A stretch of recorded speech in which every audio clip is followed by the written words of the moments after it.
একদিকে যখন এসএসসি দাগি তালিকা প্রকাশ করছে, অপরদিকে চাকরি দেওয়ার নামে টাকা নেওয়ার অভিযোগ জীবন কৃষ্ণের বিরুদ্ধে। টাকা নিয়েছিলেন তৃণমূল বিধায়ক জীবন কৃষ্ণ সাহা। জীবন কৃষ্ণ সাহা মূল ষড়যন্ত্রে, এমনটাই ইডি সূত্র মারফত খবর। আদালতে দেওয়া নথিতে উল্লেখ করেছে ইডি, এমনটাই খবর। আপনাদেরকে জানিয়ে রাখি, চাকরি দেওয়ার নাম করে টাকা নেওয়ার অভিযোগ তৃণমূল বিধায়কের বিরুদ্ধে। আমি বিস্তারিত জানবো। সৈকত এই মুহূর্তে আমার সঙ্গে রয়েছেন। সৈকত, একদিকে দাগিদের তালিকা অনেক গুণের মুশিরের পর প্রকাশ করছে এসএসসি, আর অপরদিকে জীবন কৃষ্ণ সাহার বিরুদ্ধে টাকা নিয়ে চাকরি দেওয়ার অভিযোগ উঠে আসছে। আমি বিস্তারিত আপডেট নেব তোমার থেকে।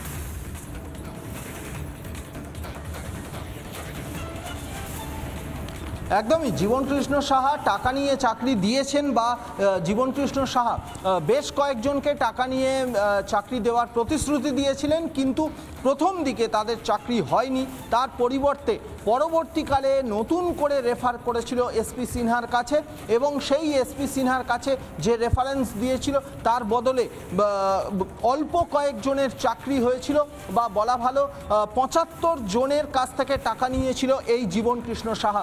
কিন্তু সেই ৭৫ জনের যাদের কাছ থেকে টাকা নিয়েছিল, প্রথমবারে তাদের প্রথম যে প্যানেল বেরিয়েছিল সেই প্যানেলে তাদের নাম ছিল না, যার ফলে তাদের চাকরি হয়নি। পরবর্তীকালে এসপি সিনহার কাছে নতুন করে ফের রেফারেন্স করে এই জীবনকৃষ্ণ সাহা, এবং তাদের কয়েকজনের চাকরি হয়েছিল। বাকি যারা চাকরি পায়নি তাদের থেকে কিন্তু জীবনকৃষ্ণ সাহার কাছে টাকা ফেরতের একটা চাপ আসছিল। বেশ কিছু টাকা ফেরত দিয়েছিলেন, কিন্তু বারংবার ফোন করলে, আমরা আগেই জানিয়েছি, বারংবার চাকরি প্রার্থীরা ফোন করলে কাউকে ফাঁসিয়ে দেওয়া, কাউকে গ্রেপ্তারির হুমকি দিত এই জীবনকৃষ্ণ সাহা। বেশ, ধন্যবাদ সৈকত। এইবার আমরা আপনাদেরকে একটা ভিডিও দেখাবো, যে ভিডিও প্রকাশিত হয়েছে। সেই ভিডিওতে দেখুন কি বলছেন জীবন কৃষ্ণ। ঠিক কি বিষয় ভিডিওটা দেখুন একবার।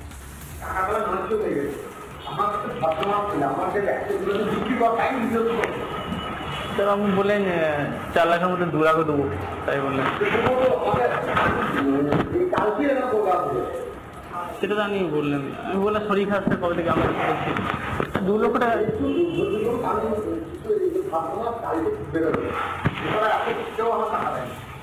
4 লাখের মধ্যে 2 লাখ দেন অন্তত, আপাতত 2 লাখ টাকা দেন প্লিজ, প্লিজ স্যার।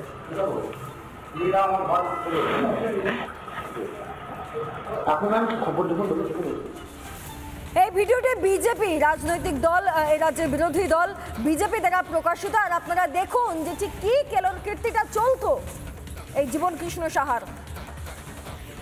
এবার অপরদিকে আরো একটা বিষয় আপনাদেরকে জানিয়ে রাখি, জীবন কৃষ্ণের গ্রামীণ ব্যাংকের অ্যাকাউন্টে বিপুল লেনদেন, অ্যাকাউন্টে 50 লক্ষ টাকার লেনদেন।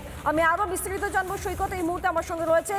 সৈকত, ইডি সূত্র মারফত কি কি তথ্য পাওয়া যাচ্ছে? গ্রামীণ ব্যাংকে কি কি ভাবে ব্যবহার করতো এই জীবন কৃষ্ণ সাহা?